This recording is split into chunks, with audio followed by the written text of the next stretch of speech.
তো চলো, এবার কিন্তু সন্ধে হয়ে আসছে, কিন্তু আমার মনে হচ্ছে আমি আরও একটুক্ষণ বাগানে পাইচারি করি, ঘোরাফেরা করি, কিন্তু তাহলে 1 কাপ কফির দরকার। না, এখন ঘরে যাব, নেরুবাবু জেমবাবুকেও নিয়ে যাব। আর নেরু জেম বাবু, এই যে আজকেও হাগুন দিয়েছে, এই ছাদে আজকে হাগুন দিয়েছে, ঠিক আছে? আমার দস্যিটা না, এই যে জেম দস্যিটা না, আমার গুন্ডাটা না।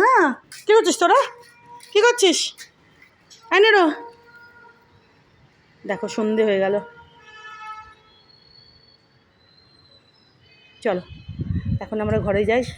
আমি নেরুবাবু জেমবাবু তোমাদের সঙ্গে আর একটা নতুন দিনে বকর বকর করবো, তাই তো?